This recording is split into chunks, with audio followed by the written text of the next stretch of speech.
All right, and welcome back. We are at the MLG Arena here in Columbus, Ohio, finishing out the CEVO Season 7 LAN Finals. My name is Sir Scoots. I am with Hiko and Thorin. Gentlemen, we got one more semifinal match, and it's against two teams that have played each other a lot in CSGO. Cloud9, Virtus.Pro. Initial thoughts before I start peppering you with some questions. This is one of the matchups actually I looked forward to coming into this tournament because I said, oh, Cloud9's on this hot streak, 3 finals in a row. But we've always known, no matter what their form's like, VP matches up well against the North American teams. They were actually one of the few teams before the final that beat Cloud9 in their campaigns of the 3 finals. At ESL, ESEA Pro League, in the winners match of the group, they beat them quite convincingly on Overpass. So I feel like they've always been kind of one of those, kind of like a psychological block for Cloud9. They always feel like that they're like a final boss in many ways that you have to try and get past. Getting as many MLG references as I can in there. So I actually think that even though VP's in phenomenal form, so that's a reason now to think they could win. Just stylistically, it's always a sexy matchup. So I'm looking forward to it. I think this has the potential to be the best series of the tournament. All right, and we're going to start with the vetoes right here. Why don't you kind of take us through this? Well, I mean, we all know they love to play cash, these two teams, so I'm not expecting anyone to veto that. I'm thinking for Virtus.Pro, yeah, what would they ban here? Because the thing is, they play a lot of these maps. Maybe they will ban Train. The thing is, I know they don't mind Overpass. I told you they already beat Cloud9 on it. They definitely don't mind Cobble. They enjoy that. Dust 2, maybe? That might be a ban potential for their VP. I'm thinking more Inferno. I don't think Virtus.Pro plays Inferno that much, and when they do, it seems like it's very reliant on Pasha at like the arch side, the long side of A. The question is though, do they feel like it's a threat from Cloud9? Because Cloud9's not been doing that great on Inferno, you know. So sometimes you kind of gamble that the other guy's going to ban it, or it's just not going to come out as the pick. I don't know. The thing is, because VP does play the customs, and especially against this team, that obviously mixes this up a bit. But I think one of these two teams is going to pick cash in the first 2 maps. Yeah. I don't think it's going to be banned, therefore one's going to pick it. Yeah, and as I was telling you guys off camera, when I was coming home last night, about 1 a.m., I was walking down the hotel hall room and I heard conversation. I heard Jordan, right? And I recognized his voice, okay. Quite loud guy. Being the inquisitive guy I am, I'm like, okay, they're probably talking shit about Thorn, so let me listen a little bit outside the hotel door. Just dropping an S. And see what they say. Okay, yeah, keep going. Hey, I said much worse yesterday, so I get one S. And so I just stopped to listen, and they were having an incredibly positive and good conversation about their cash. Sorry, bro. Not about okay. you. About cash. They were talking about what worked against CLG, what didn't work, what they needed to tweak. So that being said, I don't know if they would have that kind of conversation about that particular map if they weren't looking at playing it today, right? Maybe he overheard, and what happened is because he just heard it, he misread it. So Jordan was like, "I love cash. Cash is all I'm about, man. Like all I'm thinking about tomorrow is the cash. Like, listen, I love playing with you guys because on cash it just comes together for us." And he thought he meant the map. It's Cloud9, mate. It was just money. Yeah. So we'll see. Again, why? Obviously, they don't. I feel like this graphic might have come up prematurely, you know, so let's just keep talking, shall we? Because I mean, talking just specifically about what Scott just said, like back when I was on the team, we never really did things like that. So if that actually is what they're doing and they take the time, they all gather around the laptop, Sean is going over like the demos of who they're going to play next, everyone is paying attention and watching, I think that shows a lot. Like Cloud9 have improved a lot and they really do want to win. Yeah, again, it's a mentality shift, right? So let's talk about Virtus.Pro. They've shifted some roles. You know, we've seen a lot of Neo-Op and a lot of Pasha Rifle. Yeah, both were effective, by the way. It kind of revitalized. Oh, they've already done the pick ban, I guess, maybe off guard. So we had a Mirage ban from Cloud9. That makes sense. It's a classic map from VP. VP did ban Dust 2, it turned out. They don't want to play that map. They have veered away from historically with this lineup. Now, VP has the first pick. They pick Train. Now, we know Train's a good map for Cloud9. But actually, VP also have been going heavily on that since it came out because, listen, they weren't in the top 3 or so teams, so they had to find some extra edge on those teams. They picked that. I told you, someone's going to pick Cash. It's going to be who was it, though? Cloud9 pick it. Actually, even back in your day when you were playing at the end in Cloud9, Cash was actually a favorable matchup against VP, even though they were a good team. I think we beat them out like 4 times and lost once, so. Yeah, and then actually the decider ends up being Inferno. Now, I actually think in terms of that decider, actually, I don't think either team is glad that was the one that got picked there. They, you know, maybe they would have preferred something like Overpass, Cobble. That might have been the way it was instead. I mean, is it a random selection for the third? How does it get done? It's random. Yeah, so actually, I think neither team would have preferred that. But in that sense, it also makes it fairly open because I don't even know who to favor on it for. I guess Virtus.Pro because it's always sort of been in their wheelhouse, but it's not their strongest map, certainly. I mean, the way this is broken down at the moment, I think it's very interesting because the first 2 maps, I think both teams show aptitude on. Both have strengths on these 2 maps. So really it comes down to like who is stronger on each. I mean, I'm feeling like Cash, I actually think VP is going to be stronger on that one. I think that's the map I'm expecting to get. Train I have a really hard time with because even though there's the hype that Cloud9's good on it, and obviously, listen, they beat Fnatic on it, so that's very legit right there. They don't actually play it very often because most teams don't like Train, and as a result, are scared when they play Cloud9, so they just ban it straight out. So actually, they don't get to play it much in official competition, so that makes it more of a question mark for me. And then on Inferno, like I said, it's really up in the air, but I'm definitely leaning towards VP, especially since it's still fresh in my mind, that ESWC final where Na'Vi absolutely smashed Cloud9 on Inferno, so I'm feeling like the first 2 maps, I've got Cash for VP, and then I'm edging sort of towards Cloud9. I think it's very 50-50 on Train. What are you feeling? Just speaking about Train for a second, before they actually made the change, I know back at the very start of CSGO, no teams played Train because when NIP was going their really dominant route, they were so good on that map, there was almost no point to play it. Yeah. So Train and Nuke were both 2 of the maps where no teams ever played. So in terms of just maps, I think Train is probably the map that people aren't the most comfortable on. It comes down to you need to have the strats. It's very hard to just kind of just run around and try to get T rounds when you have no set smokes and no set flashes and no set executes. With that being said though, I think Virtus.Pro picking Train and giving Cloud9 CT set first, that actually is like a big statement, especially because we know Cloud9 loves to play Train. They played it at every tournament, the last 3 finals, they played it multiple times in those tournaments as well. So Train, I'm going to give it to Virtus.Pro as well. I mean, the thing is, earlier on, we've only seen 1 Train on our main stream here, and that was when Virtus.Pro beat Na'Vi on it. Yeah. So it's not like Virtus.Pro have any weakness there. The thing is, the way this map pool's come down, the way it's ended up turning out, I'm actually feeling like I'm feeling pretty confident for the Virtus.Pro side here. I think there's slight edge on all the maps, and I'm thinking they can take this 2-0 actually. Okay. I mean, so I've already said Virtus.Pro for Train. Now looking at Cash, looking how Cloud9 played Cash yesterday and the day before, both against CLG, the same roster, they had bit shaky, right? Yeah, they had a tremendous hard time just closing out the map. They went up big both times and they couldn't close it out. So if Virtus.Pro is watching that and Virtus.Pro looked exactly how CLG was able to get in the sites and hold the sites away from Cloud9, like Cloud9 could be in huge trouble.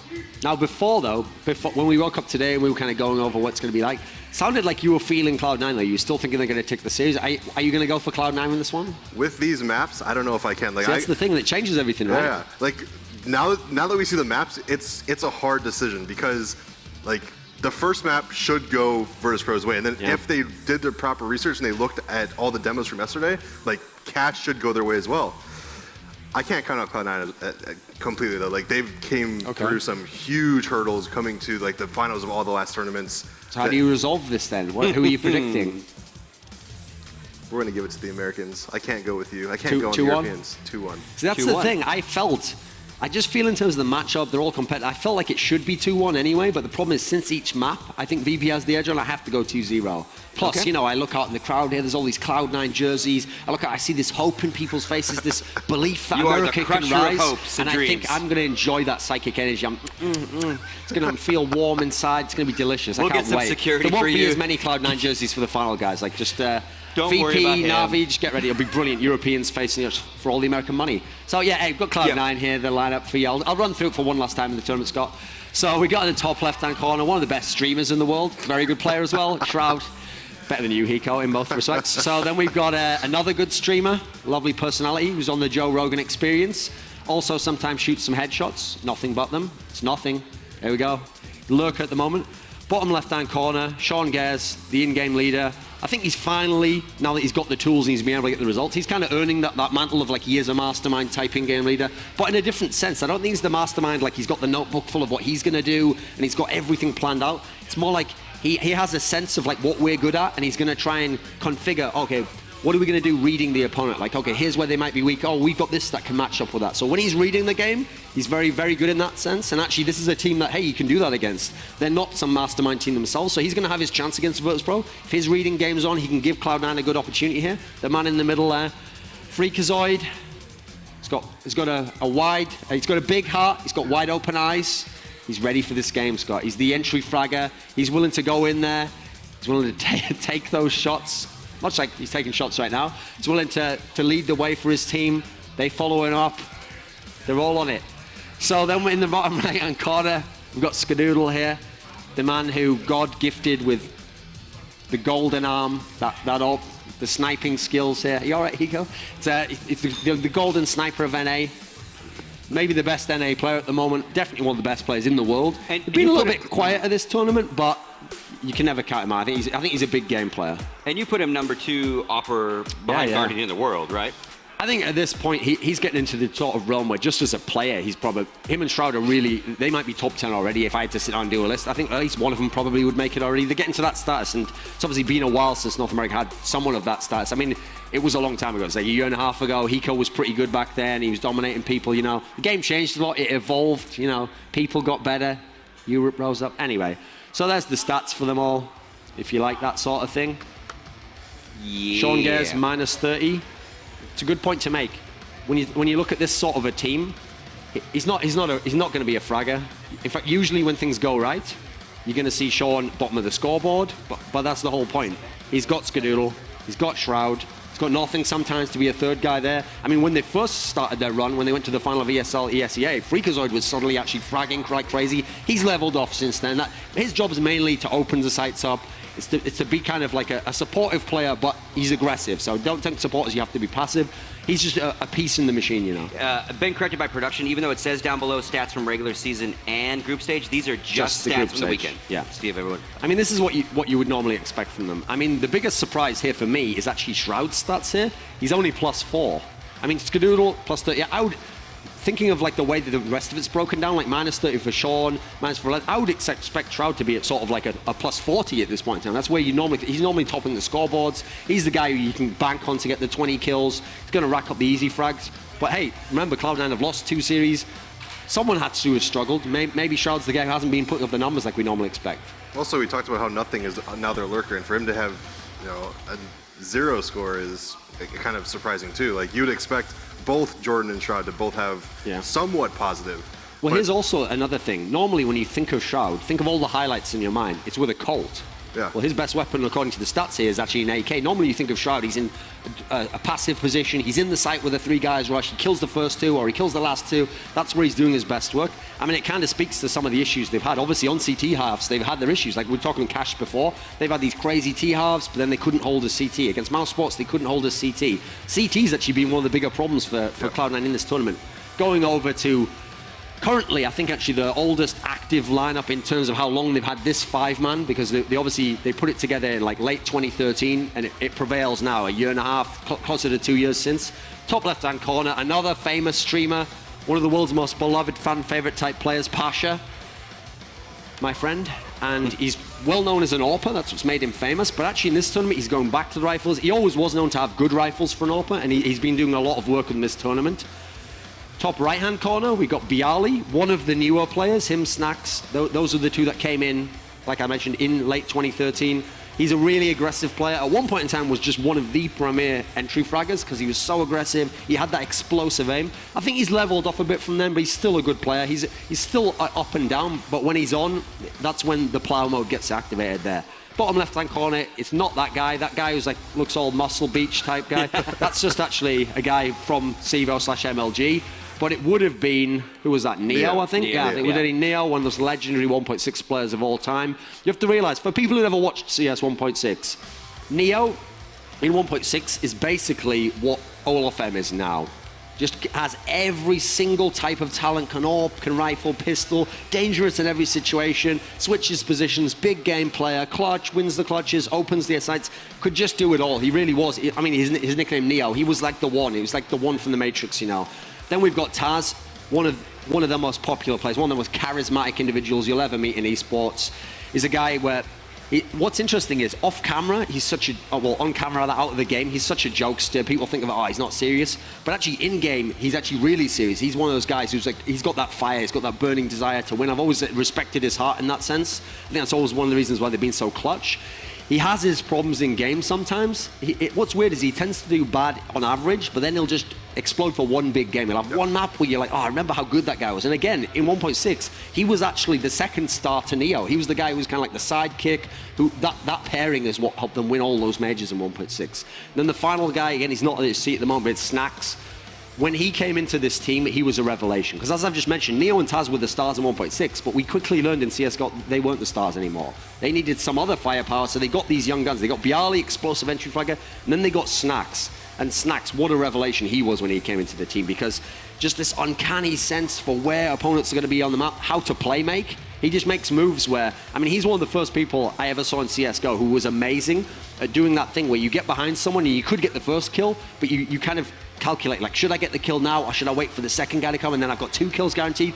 He used to be like perfect at his decision making there. He'd always get the maximum out of it, you know. So I think he still has the potential to be a star player. His drop off kind of has been the story of why Virtus.Pro haven't been the big championship level team that we thought of in yesteryear for me.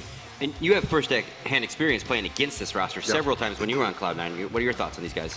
Yeah, I mean, their dynamic right now is a little bit weird, as Thorn was saying. Like, Neo having the op, it's very awkward because on their CT sides, Neo is always like, Neo would anchor one side of the site, or one side of the map, and then Bialy would anchor the other side. And it was very hard to go to either site because both of them are just so talented at getting those multi-frag rounds when people are running through smokes and trying to execute. So now that Neo is opping, though, it's like Pasha is taking a more a rifle role. So we have to see how they're actually able to adapt with having Pasha in those roles where he has to get those those close in-your-face spray kills when you're getting flashed and smoked. I think he can do it. I think, as we were talking about yesterday, like, Pasha's op style is like in-your-face opping. He kind of goes for like the shotgun op. He's got like melee range almost, goes for like really quick flick shots. And so because of that, his rifles are actually good as well. So yeah, I think Virtus.Pro definitely have the firepower to handle a team like Cloud9, and I think one of the reasons why Virtus.Pro have always been good is because they don't allow like teams with really good operators to dominate them. Like, I don't think there's ever been a time when like a Kenny S or any other operator has just like taken over a game really, really hard. Yeah. So I have to credit that to like their smokes and their flashes. Like, they might not be the most tactically sound team, but they're very good at like timing their smokes and their flashes. And they're very good at having Snacks push through a smoke and kill that operator and getting out. Well, that's one of the reasons why I've always thought they were always dangerous, because it's like if in poker, okay, if you're always playing aggressively and you're always trying to like force the other guy off and basically make him sort of have a gut check, like, hey, do I really want to stay in? Do I want to have to match this aggression? Then you're always getting an advantage in that sense because you're throwing the other guy off his game. He's having to react to you. He's having to wonder, like, do you have the goods now? In that sense, what's great about VP is so many of their players are playmakers. If the game's not going well, they're not just going to sit back passively playing the same setup over and over again or the same attack again and again and just let you choke them out and lose 16-3 or something. They're going to mix it up. They're going to make it aggressive, and they're going to make it just a chaotic battle. And when it's in that sort of a world, that's where they thrive. So many of them are good in like 1v2s, etc. And so they're just so hard to close out as a team. So this is going to be a big test for Cloud9. Remember, Cloud9 in this run of these 3 finals, they haven't had to play VP in a series. This was one of the teams I wanted to see them face against because, okay, I've seen them against Fnatic. They lost against Fnatic in a best of 5. They beat Fnatic in a best of 3. We've seen them against TSM. We've seen them against Na'Vi. I want to see what they can do when they face against VP, a legendary team who know how to match up against North Americans. No, yeah, we also have to talk about something we were saying yesterday about how Cloud9 actually was a favorite to make it at least to the finals here, maybe even to win. Mm-hmm. So now we have a home ground advantage. Cloud9 is in the US. There's, as we said, there's a bunch of Cloud9 jerseys in the audience. Like, people want Cloud9 to win. So is that going to actually affect them? Is that, you know, hey, we're not the underdog anymore. We're actually the team that should win. Like, yeah. Is that going to hurt them? Or maybe that gives Virtus.Pro even more of an advantage to be like, okay, we're the underdogs now, which very, very rarely happens, and we just want to show them that, you know, hey, we're still better. And not only do you mention underdogs in the sense of, you know, how everyone thought they'd do here, you have Cloud9 ranked higher. They're ranked 5th in the world, and Virtus.Pro is 7 on your list. Yeah. So even on kind of a global scale. Yeah. But that's something to mention, though. I understand setting it up like that, like it's true. Once you now become the favorite, now you have a little bit extra to think about, and you also have that kind of thing of like, it'll be embarrassing now if you lose. If you lost to Virtus.Pro before, but you got a map off them, you could always just say, okay, we had a great performance, we're improving from this. No, you're supposed to win this series. Like, there's no other option that's acceptable except winning. Now, the problem with that is, that's not an excuse, though, because if you are a world-class team, if you're a top 5 team and you want to go high, you want to be a top 3, maybe a world champion one day, one of the things you have to be able to do is close out teams that are below you. Because at the end of the day, it's all well and good playing the Fanatics of the world impressively, but you're not going to win that many tournaments unless you can consistently make finals, consistently win titles. That means that against most of the field, you have to be able to win the majority of those matches. If you take TSM, you take Fnatic, you have them play 10 of the top 10 teams, the other 9 teams, they're going to win at least 6 or 7 of those series. So if Cloud9 want to be at that level, okay, it's great that they've been able to beat Fnatic in a series. It's great that they've managed to play well against TSM, play well against NAM. They have to start winning these series more regularly, though, because you've gotten to this point, but there's another level to go still. And winning a tournament like this would be a step in that direction. Yeah, and again, you look at Cloud9's run, they beat CLG, then they lost to Mouse Sports convincingly, and they beat CLG again. So that's all they've done so far. So, whereas obviously Virtus.Pro, Na'Vi, and sent them. Yeah, that's the thing. This at the moment, it's another top 4 finish. So props there, 4 top 4s in a mo, but it's a lighter one because it has not the same sort of field as some of the big tournaments they did before. So with the lighter field, you expect, now it's even finals might not be enough. You probably have to start winning a tournament like this. And here's some stats on Jordan right there. You can see regular season as well as the group stage. And like you point, oh, sorry, production just corrected me. It is just his group stage stats. And again, you called out his 0 right there on the plus minus, which is not Jordan-like, right? Well, we also, something we didn't see as well is that actually for Virtus.Pro, all their best weapons was the AK as well. So that means their T sides were good, but their CT sides had to be good too because they went 2-0. So with Cloud9, as we saw yesterday, their CT sides were very, very rough. Like they went up big on T and weren't able to close CT off. So if Virtus.Pro is still having these great T sides and Cloud9 has no CT to stop it, like we could see, it's possible to see very one-sided maps, especially when the first map is train and Cloud9 starts on CT on it. Yeah, and I think obviously they're highlighting Jordan, but I think, and we've always talked about it this last month or so, like his need to have to be on fire and for them to win has lessened because of his teammates, right? Taking the pressure off him. I mean, even when he played for me in 1.6, like if Jordan didn't do well, no matter how good Danny did or anyone else did, we were probably going to lose. Like he had to have good games and certainly could not have a bad game. Yeah. So it helps him, I think, and obviously, still have to get and win a final. They have not done that yet. Yeah. Do you think, we don't know because they haven't qualified yet, but like in their form, could they take a major? Cloud9? Yeah. Here's the thing, I wouldn't bet on them to win the major, but they could. That's the thing. I'm not one of these people who say it's could, as in like, well, there's 10 teams and they can all beat each other. I hate that sort of analysis. They could though. Like if I had to rank my favorites of how you'd win the major, etc., it wouldn't go identically necessarily to that. Because for example, I'd put VP above them to have a chance to, because VP isn't as good a team as Cloud9 right now. But the difference is when they're on, they have the form that they go to finals and they do win tournaments. I'd have Cloud9 sort of like, I think they might be like the 3rd or 4th on my list to win a major, so it could happen. Because if I asked you that a month ago, you would have laughed at me and said, they wouldn't have had a chance. No, we wouldn't have seen anything to suggest that as much, So last month, it would have been like, I doubt they'd even make a semi of a major. If they actually can play like they did in the last 3 tournaments, they could win a major. The right bracket, the right opponent in the final, it could happen. I mean, you have to realize as well, so far they've had really hard opponents in the final. Each person they played in the final was elite level. Fnatic in a final, Na'Vi in a final, TSM in a final. Hey, if you want to put them with a chance to win a major, what if they win against someone good in a semi-final of a major? On the other side, someone like a VP upsets some other team. They beat the TSM for you. Now you're playing them. Now you've got a very legitimate chance of winning a major. So even if they don't win here, that really won't change things. They'll still have the same sort of chance thanks to their good results on average overall. So I think it's one of the first times North American fans can actually watch a major and legitimately think that the North American team could win this major, which would have been unthinkable even a month ago, definitely a year ago. What do you think about that? Yeah, I mean, I think the point about Jordan is probably the nail on the head. Like Jordan, when I was on the team and historically, he's been known to have those like couple months where he's like really shaky, then he'll have this like this amazing tournament where he's hitting all these headshots, playing amazing, and then he'll go back to like his old form for another couple of tournaments. So with this team now, as you said, like they have the Skadoodle, they have the Shroud, they have the Freakazoid, who are able to open rounds where they don't need Jordan to kill 30 people a game to actually win. Like they have the Skadoodle who's getting 30 kills. They have the Shroud who has the potential to get 30 kills. So I think like if Jordan does hit that level though, like and everybody else as well, I think they could definitely take a major. And as you said, like they might not be able to beat the TSMs, the Fanatics, the Navis, but if another team upsets them, they get like a Mouse Sports or a Virtus.Pro in the final, anything could happen. I'm gonna come back to the Neo Pasha switch. You know, obviously we saw Taz's stats, and I asked him when I first saw him when he got here on the first day. I'm like, I heard you guys have switched up not only some positions and sites, but you've also swapped your oppers. And I'm like, you know, obviously you've been in a slump. Are you just trying to figure out what might get you back out of that slump? And he's like, absolutely. We're experimenting. We're testing. We've always kind of been like this, you know, moving around a little bit, making sure the players. And like you said, you play the same spot forever and ever and ever. You hold the same gun forever. Maybe you do need that change to kind of re-spark it. So I want to ask you again about the Pasha Neo Op rifle switch. Okay. Now? Yeah. What do you think? Okay. Yeah. Well, the thing was, initially I was very skeptical about it because I thought to myself, listen, Pasha's like historically always been a good AWPer. He's always made it work for him. He's always wanted to be the AWPer.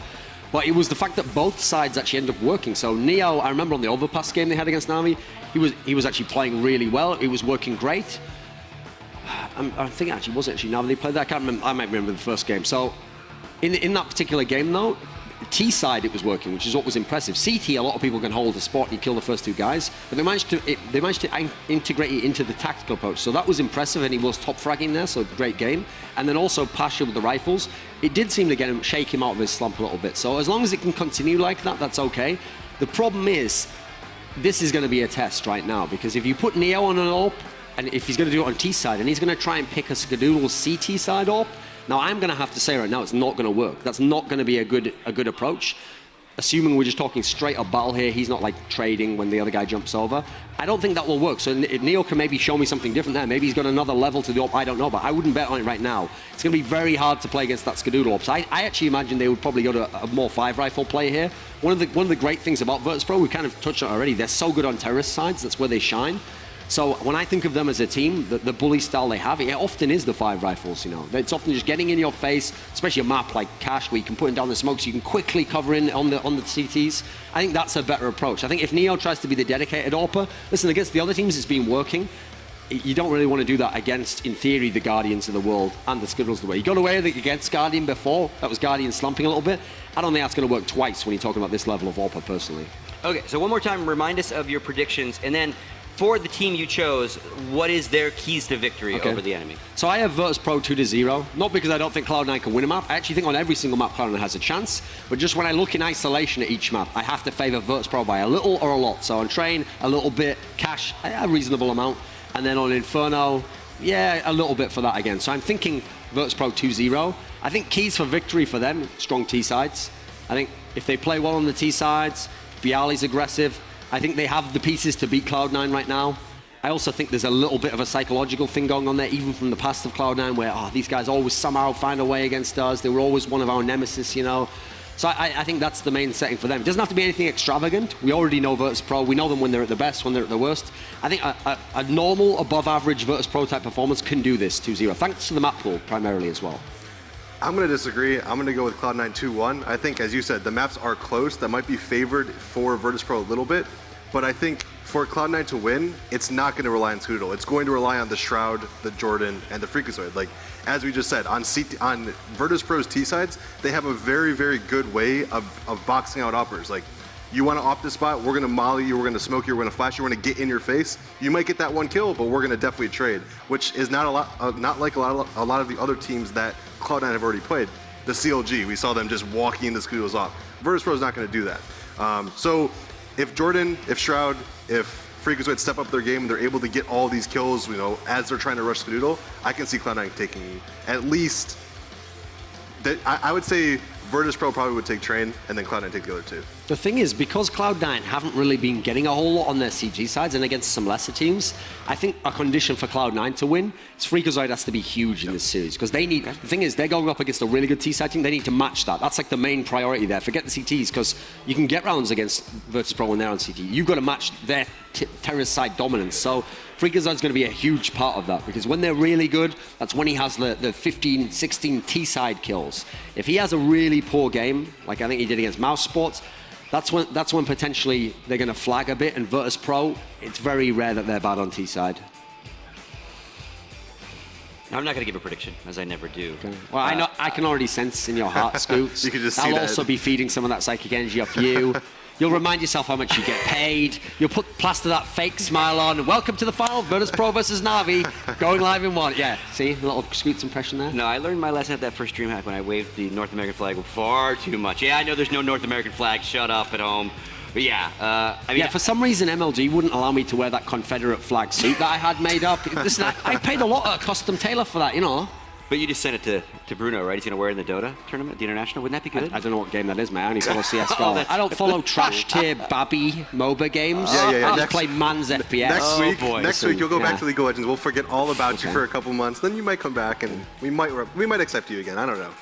Okay. Well, much like you, Hiko, I probably won't be at the major either, mate. So we'll Skype. We'll Skype. We'll watch it on Twitch. And oh dear.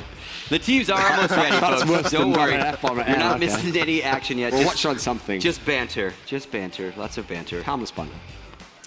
Let's see here. I've run out of banter. Who in the crowd thinks Cloud9's going to win? Oh, there you go. What about Virtus.Pro? Yeah! Wow, did you hear how loud that was? Wow, there's a lot of Virtus.Pro fans. No Virtus.Pro fans? Didn't Come you hear? on. One guy was shouting really loud there. Look at this guy's muscles. Imagine lathering him up with butter and just saying, come hither to the boudoir with me, Sean. Tell me about tactics, Sean. Wow. I bet you could read my heart. Oh, you can see the Twitter poll. Imagine him in a lion skin thong. No! No!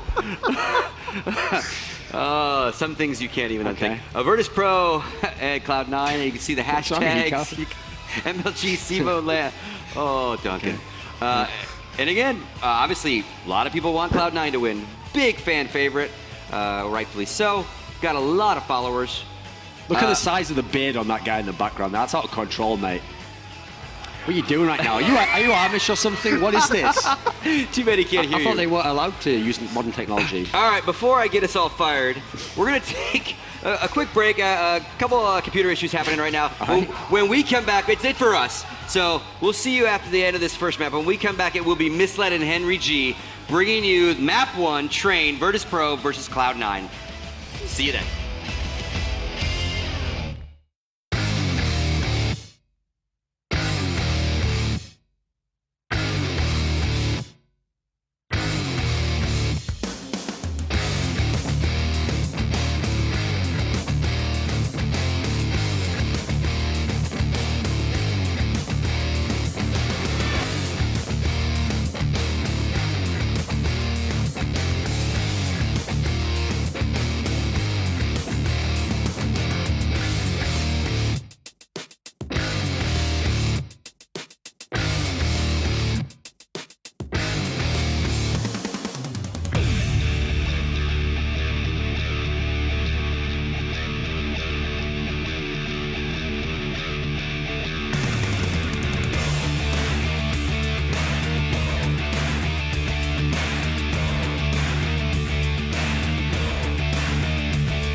right, everybody, welcome to your CEVO Season 7 LAN Finals. We got Virtus.Pro versus Cloud9 about to go live right now. I know I'm pumped for this. I'm pretty sure you're ready for this. I hope the audience is ready for this.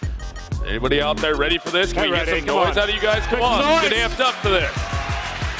How do you see this going, Henry? Let me know. It's kind of interesting. Cloud9 have opted to go T first. I think the analysts are absolutely right. The Virtus.Pro on T side is very hard to contain. Cloud9 CT sides haven't been great this tournament, so I think they've been a very wise choice there. This one's a pistol round just about to start. We can see Cloud9 setting up their traditional kind of setup here, and Snacks and Burley actually opening up the Brad's Cadoodle, and nothing going down pretty quickly here. Very aggressive play from Virtus.Pro, and they take 4 frags in a clean sweep. We have Freakazoid now in a 1v5, and that's fantastic stuff from VP. What a start for Virtus.Pro. Just Freakazoid's going to be left alive here. He's going to be trying to work his way up into the White Halls, but it's going to be some troublesome times here as Pasha's right there waiting for him, and Pasha will remove his head. That is going to be Virtus.Pro taking that pistol round. I wanted to say, like, most of the time you see Cloud9 rushing inside on their P pistols, and I think they thought VP may have been aware of that, so they wanted to slow it down. It looked like they wanted to do a set piece outside, but VP kind of set up for that inside rush, and they could have stacked it themselves, started pushing, found the Cloud9 terrorists there, locked them down, and that's a great start for them and a good start to the CT campaign. You can see a full SMG setup though.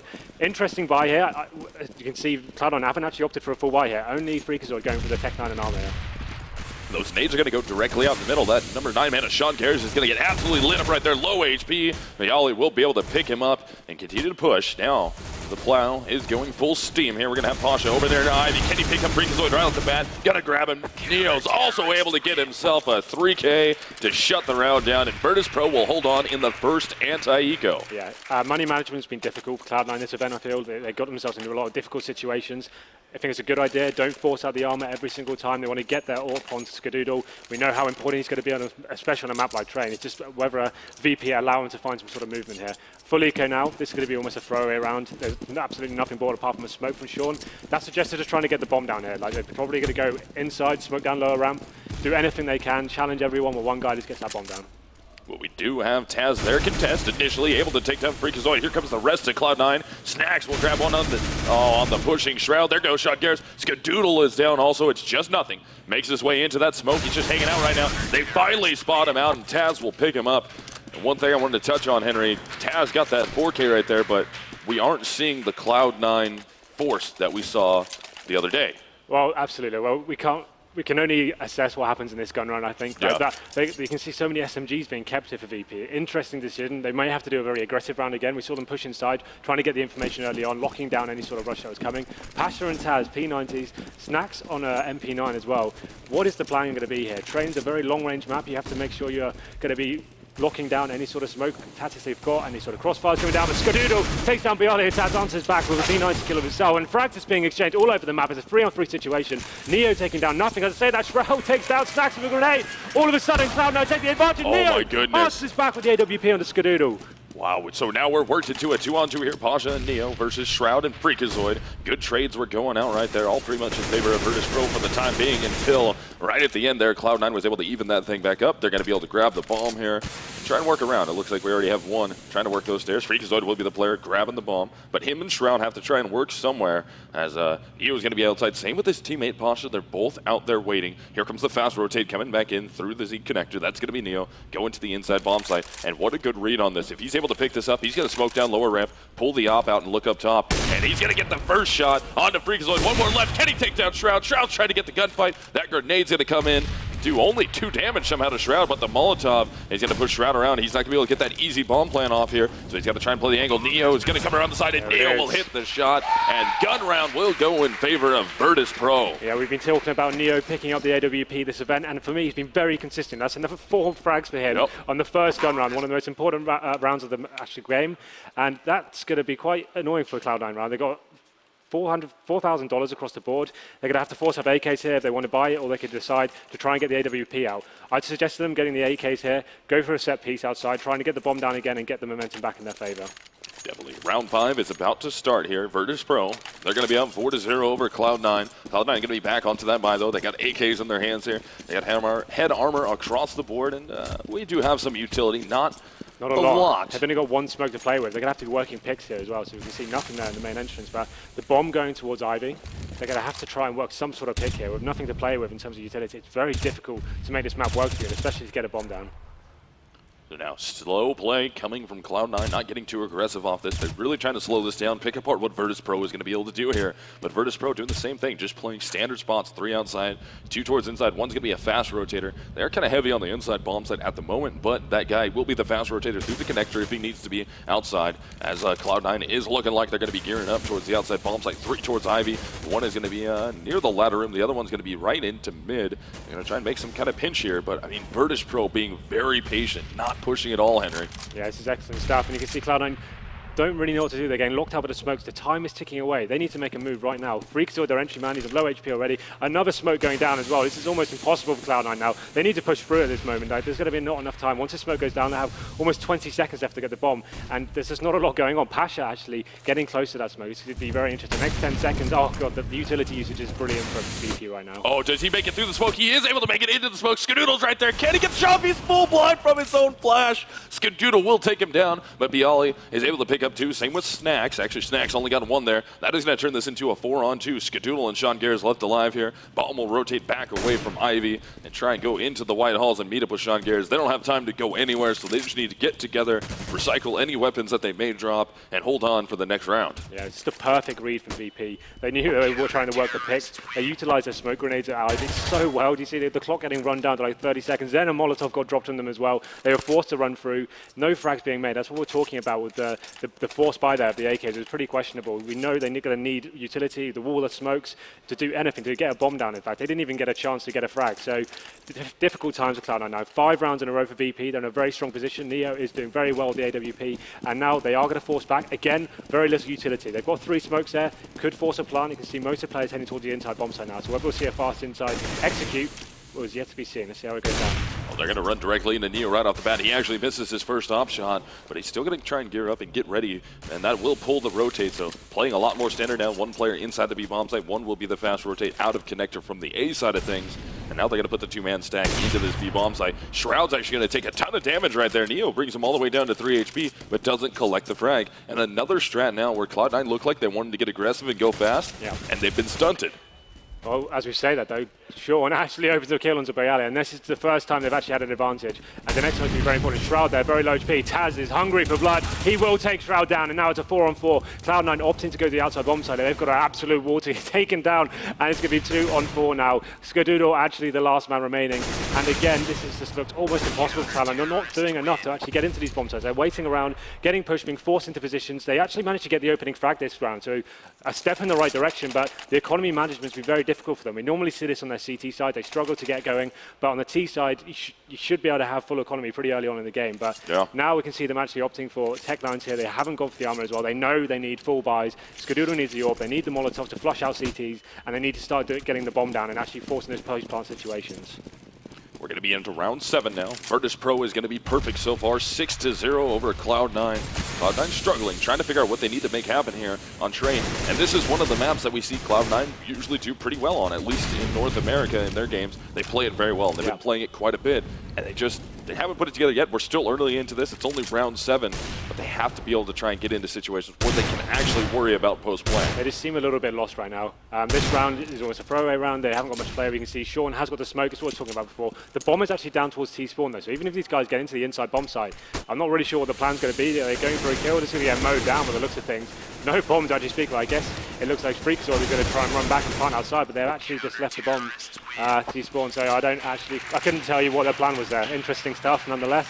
Another clean sweep for VP. This is where it needs to change. Cloud9 need to start getting some momentum, start getting the economy in their favor. I wouldn't be surprised we saw the AWP come out now for Skadoodle. He needs to start getting some picks. Neo, yet to be challenged. He hasn't actually died yet. That's an absolute rough look. Neo hasn't even died yet. Taz at the inside bomb site that round was able to get 3 frags right there, and they're just holding effectively. Anything Cloud9 is doing, pushing into them, no matter what they do. You saw them throw that nice flash into the bomb site. Didn't even affect Taz at all. Took a bad bounce, but now into round number 8, Cloud9's going to be forcing outside, trying to make something happen here. Skadoodle up on top of the train. Sean Garrett's and Shroud both hit shots, but quickly Neo will answer with getting 2 of his own. There's Skadoodle coming in with the op. Now we have Pasha and Snacks left alive here. and they're going to be fighting in Snacks. He's able to hit the 2K onto Sean Garrison. Skadoodle. That's going to turn this into a 2-on-1. It's all up to nothing here, trying to get around first team, and he can't do it. Snacks will get the 3K, and Virtus.Pro will hold on 8-0 now. It looked like a really convincing round for Cloud9 there. I think their fast execute outside is always very good. They get great at working out where the frags are.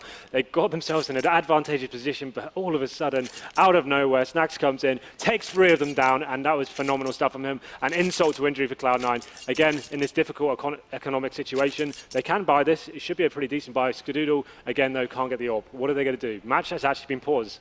So, a good time to pause, I feel. This is getting out of control now. This is an excellent time for a tactical pause right absolutely. now. This is Sean needs to figure out what he's got to get going on here. He's got to think for a second, slow this thing down, figure out. I mean, realistically, you're just running directly into the front end of Virtus.Pro right now. They're not hitting the flashbangs. They had a great chance inside. That flashbang completely whiffed. They know that flashbang. They know where to throw it. They know how to get it into that site.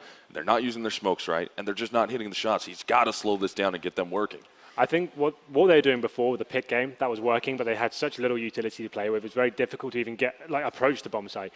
Working the picks is fine, but then you need an execution to go into afterwards. So doing the wall of smokes, I think they're just going back to basics, doing what most teams do on train. Let's get a bomb down. Let's start with that positive, and then we'll work the fragging game after that.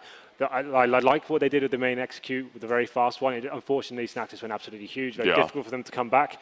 So essentially running that again will be fine, but this is getting to the point, well, it's not the point of no return right now. It's only been 8 rounds. There's still 7 available, right? Yeah. So I think if they can aim for at least 3 after this, they'll be absolutely fine. We know they have got a strong train, but to say that, their CT sides have been pretty poor, and that's why they chose T for this opening the series. Yeah. So we're going to have to see what Cloud9 can put together here. Notoriously, we've seen them go into tactical pauses and come out and play very, very good.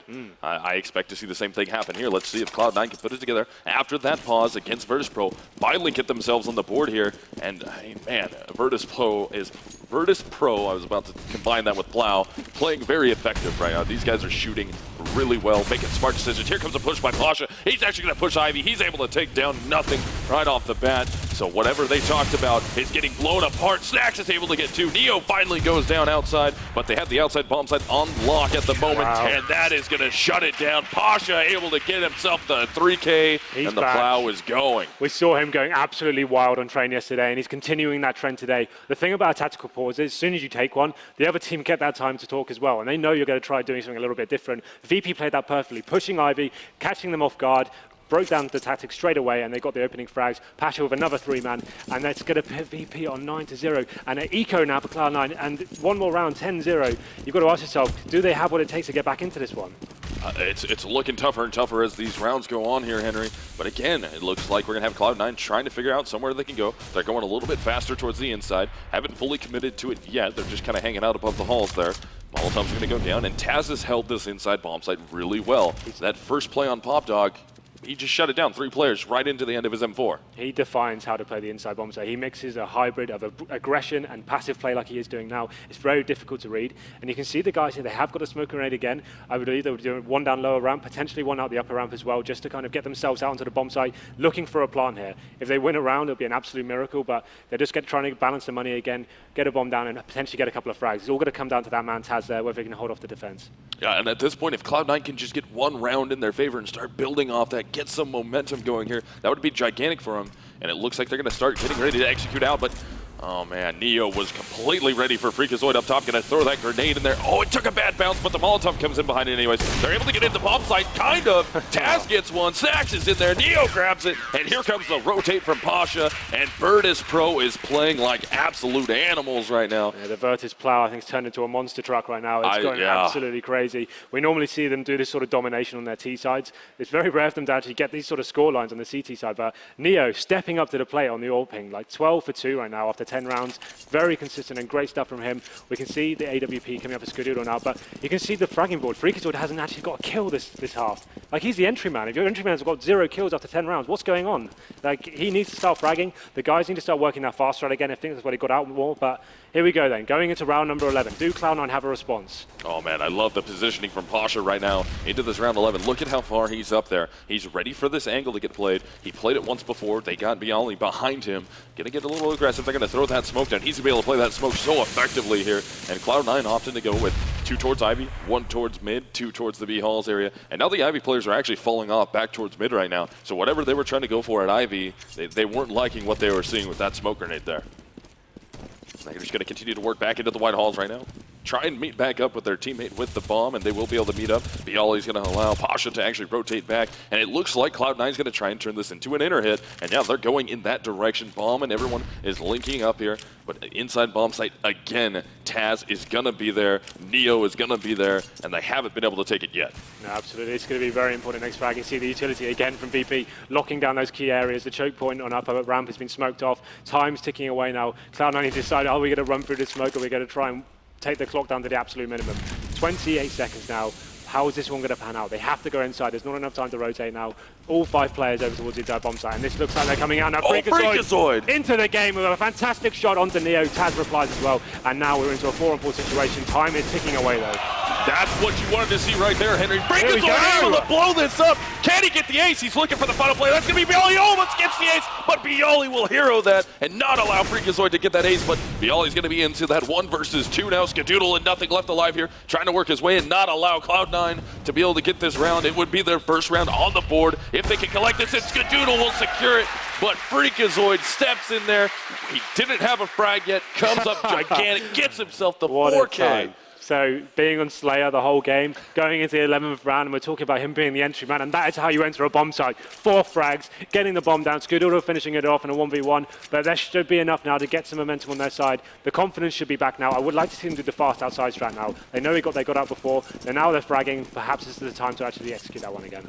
Let's see if they can put that together again. I mean, it's round 12. This is Train. It's pretty CT-sided at this point. So we should expect the majority of the rounds to be won by Virtus.Pro on CT side, or both teams to be won on CT side, unless it's just an absolute mop-up. And Taz is going to get caught out there, playing aggressive. Neo's going to come in, able to get 1. Stacks will go down. So this inside bomb site's kind of getting tore apart, especially after Shroud is able to get that 2K. That's Shroud with 2, Freakazoid with the other frag, but Freakazoid's on fire right now, burning, and we're going to have Shroud ripping Bialy apart. So now it's all up to Pasha. Bomb planted inside. He's already rotated around, hits the first one on Shroud, looking to find the frag onto Freakazoid. He will be the close player. Can't get away from Skadoodle, and that's going to be 2 in a row for Cloud9. That just came down to Shroud then. We saw VP go for the aggressive inside push. Taz in a very great position behind the smoke. Shroud has jumped through, made the first frag, came down lower ramp, got 2 more. So he was all down to him. It just seems like the rounds Cloud9 are getting right now are down to huge individual performances. Last round was Freakazoid, this time it's Shroud. And Skadoodle seems to be the point man, just finishing it off, getting the alley-oop right at the end. So how do you feel at this point, Henry? Cloud9, if they can win the rest of this half out, making this 10-5, how do you feel about them with 5 rounds on T-side? I think 5 rounds is great, and it seems like they're actually getting more confidence now. The players are starting to hit the shots. Maybe just first of the day game nerves was all it was. Now the team has found their form, and this is a very big round. If they can do this one, it might actually send VP onto Eco, and they really get to the 5 rounds in the back, potentially. So that round 13 will be going underway. Once again, Cloud9 going to be slowing this thing down a little bit here. And they're all geared up towards the middle area at the moment. Not really too aggressive here. Skadoodle just trying to find out if anybody from Virtus.Pro is going to peek any of these angles. A little too weird, and he should be able to grab the op shot, but nothing. Out at long. Looking to find Pasha near Ivy, and Pasha is going to be pressed up really far into Ivy. Let's see who's going to be able to get this. Pasha's going to be right around the corner. Nothing's going to go on the peak, and nothing will get the shot. But on the other side of these bomb sites, Neo will be able to take down Sean Garris, and Snacks is going to peek out in a great position in the mid connector. There's Bialy getting a shot off too. It's going to be a 4-on-2, and Shroud and Freakazoid are going to be in a tough spot here, but the bomb is down. Neutral location for them to rotate back and grab, and Shroud will be able to take down Taz. Can't take down Neo though. It's all up to Freakazoid once again. Gets spammed a little bit there trying to bail out, and he's going to have a very tough 1v3. Now a 1-on-2 here with Neo and Snacks alive, but Neo will close it out. That's 11-2 in favor of Virtus.Pro now. I'm not a huge fan of the picking game they're playing. They're not making the initial picks to justify it. For these last 2 rounds, I'd like to see them try a little bit something different. We haven't actually seen a set piece here or an actual execution. You can run the time down, like work out, try and bait out some utility at the start of the round, then get the smokes down. We need to get a plant. That's when they're going to do their best. They can hide behind the trains or just do something fast again. Inside worked very well for them, and they got it in. If Freakazoid can get 4 headshots again, then that'll be absolutely perfect. But they have got to buy here. Shroud is going to be a little bit weak. He's got the Tech 9 in hand, but importantly, Skadoodle has got the AWP, and he's going to be aggressively facing Snacks. Will lock it down though with the smoke, and it goes down. And look at this aggressive play at the inside bomb site here. We're going to actually have number 3 and the number 4 man of Taz and Neo together on the lower ramp with actually an op right there and a rifle. And Sean Garrett is able to push his way down. Ivy able to pick up a shot on Bialy and keep this going. They tie this up at a 4-on-4 now, player-wise, into this round until Snacks is able to hit the shot, but it's going to be a push out from nothing into the fire. Oh my God! He gets cooked, and Shroud is able to hit that shot onto Pasha. So we will have a 3 versus 2 now.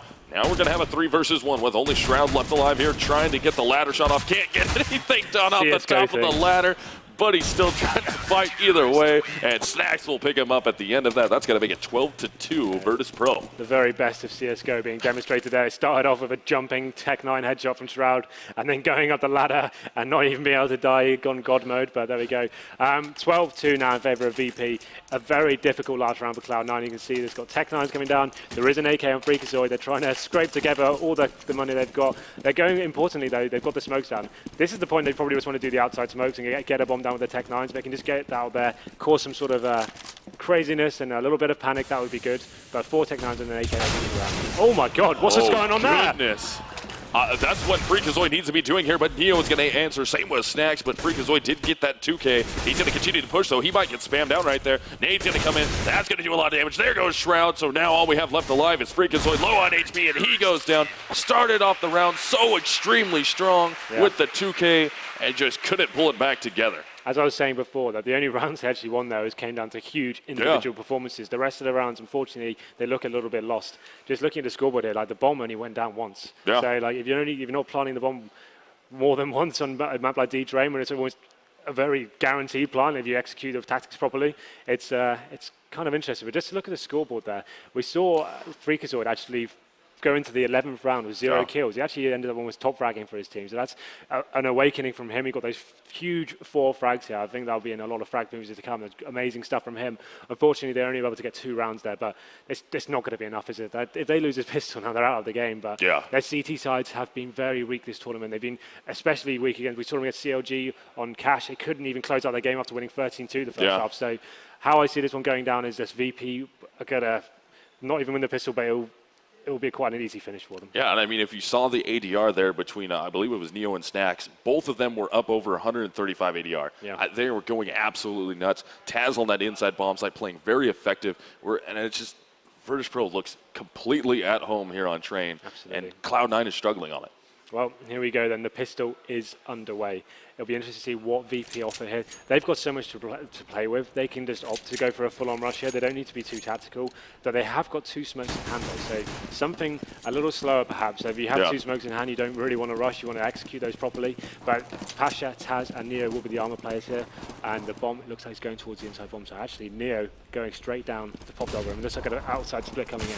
Oh, Neo's going to be able to get his way into that outside bomb site, work this thing around. Let's see if he can keep it going here. He's able to get into the site. His teammate's going to plant the bomb. Sean Garrett will go down, looking up for Freakazoid. They're going to find him up in heaven. Can they keep the shots going? Yes, Freakazoid out of the way. Same with Shroud. Here comes the rotate in. That's going to be Skadoodle and nothing. Both trying to get close to this bomb site. The bomb is going to be down. They will be 2 versus 5, trying to get a 2-man retake off. Skadoodle trying to play some angles here. Bialy's going to peek him. They're both going to have to reload. He's going to go on the push. He's able to take down Bialy. Nothing's able to get Taz. They need to get some more frags. It's only nothing's left alive. He's going to be 1v3. Almost had the kill on the Snacks, but he will fall at the end, and that's 14-2 with Virtus.Pro picking up a huge pistol round win. Yeah, nice fast round for them, getting out, getting the bomb down for already frag exchange, very important for them. Great stuff. Neo getting an opening frag as well, and this is the point where Cloud9 are absolutely ruined. They have to force buy here. I normally wouldn't advise it on CT Train. I think it's better to save your money and get the AWPs, but for now, Skadoodle and nothing with the scouts out, and you can see VP have got 2 SMGs there as well. They can use those guys to scout out what's going on. Snacks holding main there. He can work the AK, keep the distance long,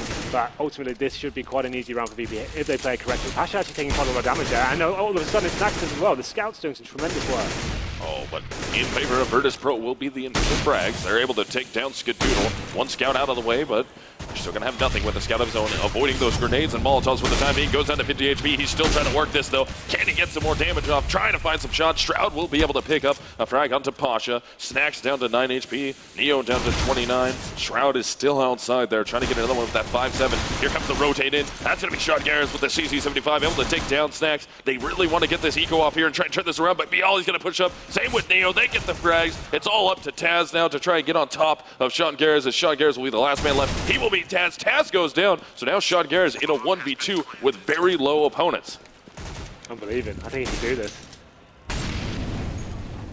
So Bialy at 12 HP, Neo at 12 HP. Both these players extremely low here. A 2K in the bag for Bialy now. And Sean Garrett's going to try and push up. Bomb is going to be planted. He doesn't have a kit here. Doesn't want to waste a lot of time. But he should be able to get this flank off. No, Bialy's able to get turned around. Bialy hits the free fire as Sean Garrett runs around the corner. And that is going to be map point for Virtus.Pro. 15-2 over Cloud9. It wasn't meant to be a very exciting round. A lot of exchange of damage. The scouts doing absolutely brilliant work as well. So many tags going off. But ultimately now, they've got pistols. You can see a scout coming over Sean. But when you're 15-2 on each round and you've got so many rounds to go, it's going to be so difficult to get themselves into it. This round, obviously, very important, but VP can just opt to just go out. This looks like there's a main rush coming in again. They can just lock this one down, quickly end it. Let's not draw it out any further than it has to be. And here we go then. 18th round underway. Yeah, they're going to be pushing their way directly out mid right now. They're going to have a push up from nothing, though. He's able to use the pistol effectively, able to get himself a secondary one also before Bialy ends up trading him out. And look at the positioning here from Skadoodle. They're looking for him. Skadoodle's able to get one, and that's going to turn it into just the Bialy and Pasha show. Now it's just all Bialy, and this buyout here from Cloud9 and this force up is working out for him for the time being. Bialy's got to try and turn around. He's got one on each side of him, looking to find Freakazoid. Gets Freakazoid out of position on the ladder. This could be it here. Cloud9 has to get the clutch. It's going to be Skadoodle versus Bialy. 1-versus-1 situation. That bomb is going to be down, and we're actually having Skadoodle rotate his way all the way back around into the connector. Can he get the side of Bialy here? Bialy's going to rotate back to try and grab that bomb. Both players decently low at the moment. Skadoodle down to 22 HP. Bialy at 15. Bialy's going to work it around. They're both working right past each other, and Skadoodle will get the one-on-one clutch and keep Cloud9 in the game. There is still life in the old dog. Yeah, let's see what they've got left. The money for VP, this is going to be a difficult situation now. They can probably force this. They've got enough to play with. I'd say just get the AKs out next round and just try to take this one in the chin, but of course that's not the VP way. They want to finish this one as soon as they can. They know the money's going to be pretty low in Cloud9. It's going to be great. It's going to be a force buy essentially for them. Famis's, P90s, there's a couple of rifles there, but here we go. Tech9s and Armor play the rifles, and Cloud9 obviously one round in this game over for them, so they need to hold on for as long as they can. Yeah, because at this point, from here on out, Cloud9, they can't drop a single round on this map, and Sean Garrett will open it up, takes down Bialy. There goes Neo, jumping out in front of Freakazoid. Is going to be Taz, and Sean Garrett goes on the cleanup, so that will be another round in favor of Cloud9. And, I mean, they're not that far off. They only need 11 more of these. Not that far off. Your words, not mine. Okay, so now they have to do a full Glock eco. This is almost a throwaway round. If you can get the bomb down, amazing, but the money isn't great. They can't get enough utility to justify that. I think we've got two P50s there. Interesting to see how they approach this one. I'm not sure what you'd even do. Maybe you go for a little main rush, get down Pop Dog. It's a little split maybe, but you can see as long as Cloud9 keep their rifles, keep the distance, there shouldn't be any trouble here whatsoever. Actually, we're saying that Shroud is getting a very aggressive position. I think he's realized what he's doing and falling back a little bit, but he just needs to play far back and just get the calls and break for his teammates here. Allow his teammates to rotate in to help protect those Glocks in your face. They can rip you apart if you're not careful, and it looks like it might be just a little bit of a Glock rush here going into the B-bomb site, but they're sending out quite a few people as just feelers at the moment. I mean, Neo's already going to work his way out. They have players near Ivy. Let's see if that's going to pull a rotation inside, but no, Shroud is going to see an initial player able to hit that shot. They will get a bomb plant here. Snacks is going to get it down. Now they're going to have to go on a hard rotate, but the biggest problem with this is Snacks got it down so early. Two of his teammates are on a super deep rotate. That's Bialy and Pasha. Here we go. I can't believe they got the bomb down in this situation. It should be a reasonably easy to retake for Cloud9, but the fact they got the bomb down means they'll have a full buy next round. If they get any kills in this situation as well, very important. Taking any money they can off Cloud9 will be frustrating for them. And there it gets Taz removed from the round. They're going to get the defuse off, so Pasha and Bialy are going to have to sit back. Bialy's able to hit a shot on the Shroud, but Freakazoid will remove him, and Pasha will be able to save and get out of that round. They did get the bomb plant. They are going to have much more, or a better economy, I should say, to be able to try and work into this round. We've seen VP do some amazing main rushes in this tournament so far. They go out together, Pasha being the point man. Yesterday, he was just running out, getting 3 headshots, like it was going out of fashion. He was so on point, it was unbelievable. Sean actually picking up the auto sniper there. Very interesting buy. I actually think it's one of the most viable maps for that weapon. He can do some fantastic work through the smoke with it. But here we go then, a slower play from VP. They're going to be working the pick game and seeing what's available for them. They're going to be doing with a standard split at the moment. One's going to be towards Ivy, 2 going to be towards mid at the moment, and 2 towards the B halls. Just sitting up and up, or waiting to see if anybody from Cloud9 will get aggressive. But at this point, you should expect Cloud9 to just play really safe here. There's no reason to get aggressive. I mean, you don't have anything to work with. You can't drop a single round here. Well, we can see Freakazoid actually pushing into the main entrance now. If he can hold that position, it's almost a one-and-done position. If the terrorists come and face him at the same time, he's going to do well to get more than one frag there. Let's see if he can make that happen. It's still going to be into round 21, and Virtus.Pro is going to be on that map point here. On map number 1, at a best-of-3 series between Virtus.Pro and Cloud9. Here at your CEVO MLG Season 7 LAN Finals. And Virtus.Pro taking that early lead. Snacks is going to go down, so Freakazoid gets the first one. Can he trade out another frag? No, he gets quickly traded out by Bialy. So the one and done from Henry is completely true there. Bialy's actually able to get another one. That's going to make it a 4-on-2 now as we just lose Sean Garris. So Shroud's going to try and work up. Skadoodle's right there in the smoke. Hits the shot through the smoke on the Taz. Bomb is going to be down. Timer is on them. It's going to be Skadoodle. 1 versus 3. Players are very low. He can't find the head. He's looking in the wrong direction, and Pasha will shut it down. Virtus.Pro takes map number 1. 16-5, and Virtus is looking very, very good there. Their CT side was absolutely on point. I think it was more the Cloud9 were lacking in tactical prowess that game. You saw that last round. That's how you execute on train. You work the picks at the start of the round. You try and ascertain what the CTs are doing, and at that point you do a full-on execute. They got the bomb down before any real frags were exchanged. The only real bit of difficulty they had was Freakazoid pushing into the main entrance there. But as I said, that was a kind of one-and-done position. Unless you have some sort of backup with you, it's difficult to turn that into a multi-frag sort of area. But VP can't take anything away from him. Really impressive, the AWPing from Neo. Really pretty standard stuff, but he's hitting all of his shots, not missing much. And it wasn't a very exciting series. I felt like Cloud9 didn't turn up tactically. It's something that we've been having a problem with, or Cloud9 has been having a problem with since this tournament started on Friday. I mean, we've been seeing them struggle, and I'm really hoping that they were going to be able to bring that back there. But as soon as the side switch happened, it just kind of seems like Cloud9 might have been checked out of that a little bit too much after what happened to them when they were on T-side. And Virtus.Pro just kind of got in their heads a little bit. That's at least what it seemed like.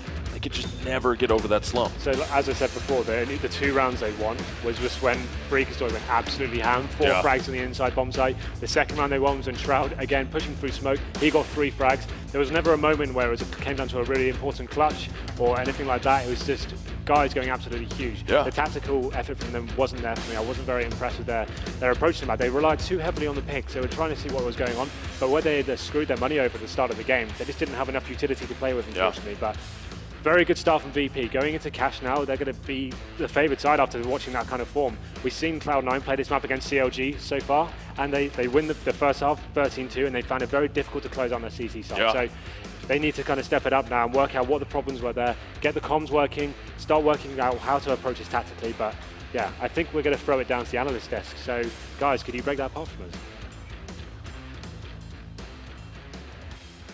Oh, Henry G's got that stare. He just glares into you. Thank you, gentlemen. VP's map, Train, obviously, and it certainly is their map. 16-5, no question. They dominated from the get-go. A few notes I made, and then I gave up. You know, 4th round before they even got a kill for Cloud9, and they called a timeout. 9th round, good call on that, but then they just got decimated. That 10th round did not help them at all. Yeah, and as we set it up in the pregame, this is a Cloud9 map as well. It's a map they played. It's a map that actually they haven't had to play much in competition because other people have been straying away from it. It's the map that they closed out the series against Fnatic on in the semi-finals of the last tournament. Face it, DreamHack Valencia, whatever you want to call it. So it's not like they're a bad team on this map, but VP's very good on it. I also feel like, bearing in mind so little was done by Cloud9 on their T side, that's kind of a really bad sign for the series, because they had to have known in the back of their mind there's a chance this map could be here, because they know both teams like the map. Maybe it would be a 3rd map, whatever, but they had to have been preparing for it. So they really had nothing on the T side here. It wasn't even just that they weren't fragging, they also weren't fragging though. So as a result, there weren't even bombs going down. I mean, it was something like, I think in the first 8 rounds, the entire team had 8 kills total. So they were making no economic impact on VP. And VP were having an absolute field day on the CT side. Even once they started to string a few together themselves, Cloud9, when they were on their CT, it was far too late. They were never going to do a comeback. You could even kind of tell they were totally out of it. What's interesting is, I was talking to Hiko about this when we were watching the game. No tactical timeouts, no stops. You would see actually... They did call one, round 9, but it didn't work. Round 9, yeah, okay. It didn't work. work. I mean, every time I would see them lose a round on their T side, Sean wasn't talking, there wasn't... They just seemed resigned to their fate, you know, like they were hoping it'd turn around, but as we've often learned, as I kind of told you guys in the pregame, hope isn't enough. You got to click people's heads in this game. Well, yeah, we also talked about in the pregame how nothing has to be the one to step up. Nothing in Freakazoid really have to play to their full potential. And obviously, first map, Jordan has 5 kills. You can't win with that. Like, we've already established how good Virtus.Pro is at stopping the Opper. Skadoodle he didn't really have any rounds where he could get a bunch of multi-frag kills, like peeking in and out like he usually does, because Virtus.Pro, nades, smokes, mollies, flashes. So if Jordan, Shroud, Freakazoid aren't able to step it up on map 2, I can't see Cloud9 even having a chance on Cash, because we've already established as well that their CT side is weak against lesser teams, CLG. Hard time closing it out. Also, we didn't even talk about how Virtus.Pro was just kind of doing like a standard strats for most of the first half. Like, they weren't doing anything crazy. No. They were just pushing through a smoke, getting a kill, falling out, and Cloud9 just looked lost. So yeah, well played by Virtus.Pro. And also, one more thing, Virtus.Pro picked Train, meaning Cloud9 had the side pick and they opted to take T first. Not sure why they would do that. Which, by the way, that's another reason why you can't be like, oh, they didn't know this map would be coming, etc. I'm pretty certain them picking T side meant they knew Train was coming, and they had a sense of like, well, the reason we're picking T side now is because we want to just execute the plan now. And so we think we're going to get the 6 to 7 rounds, and then we're going to close it out on the other half. Otherwise, if you weren't prepared for it, you'd pick CT, obviously. So I think that actually gives away their hand a little bit, what they were thinking. They just couldn't get anything going. I have to say as well, I said I wanted to see how Neo's terror stalping would go against Skadoodle's CT opening. We never really got to see that. Now on CT side, Neo's open very solid. He didn't have to do anything exceptional, but he just got all the kills he needed to, the long range kills. He played at range correctly. And it was a very good performance again and again. We didn't see any issue with this switch from Neo being the rifler. Pasha giving up the AWP to Neo. Looked absolutely fine. And at the moment, that was even better than the Na'Vi performance. VP looks in peak form right now. Now, luckily, Cash is a map that I think Cloud9 is even stronger on than Train. I think it's a map that both teams are strong on, so it's a chance. They can still potentially come up. They can make this a good game, and then we can see where we can go from there. But it's going to take a lot more fragging right now. That's one thing that has to happen. Forget the tactical side, there's got to be frags as well, because they're not getting bombs down, they're not getting kills, they're not getting into 2v3 situations. Strats will get the openings for you, but then you have to be able to do something from there. Even if they'd had the perfect strats, they would never have been able to win that game. But there's Taz right there. There they are. And speaking of these guys, what's up, buddy? We talked about it when we were watching the game. The core of these, Pasha, Neo, Taz, and their teams throughout the decade of Counter-Strike they played, may be the best trained team on the planet. One of them, yeah. And as you pointed out, Taz is playing that inner bomb site in the exact same spot he's played for a decade. Yep. Obviously different engine, but still very comfortable home map for these guys for sure. Yeah, I mean, this has just always been one of the maps where there's something about the architecture of the map that just, Taz especially, has always suited. Because the thing was, Taz was a very good player towards the end of 1.6, but if you were making your top 10 all-time individual plays, he wouldn't make the list. He wasn't that skilled. He wasn't a Markov. He wasn't a Kogu, a Fraud, and these sorts of legendary players. But he's one of those rare players who had certain spots that he is the best ever at. So there was on top of the hut on Nuke, but one was lower, train, inner ramp. His timing of knowing when to push up and flank someone there, when they're going to come in and you hold the ramp, when you play off the ramp. He just has this really crazy intuitive sense to visualize where the enemy's going to be and how they're going to play based on what's happening in the game. It's interesting that the architecture of the map has changed a lot on the outside site, so we see that's a totally different map. Inside, it's still got quite a lot that's similar, and so it fits his style of play still. All right, well, that wraps up Train for us. Our next map is obviously Cash. It is C9's pick. We're going to take a quick commercial break, and when we come back, we're going to delve into Cash, and then we'll get this match going.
Here we go. Oh, wait. Oh, shit.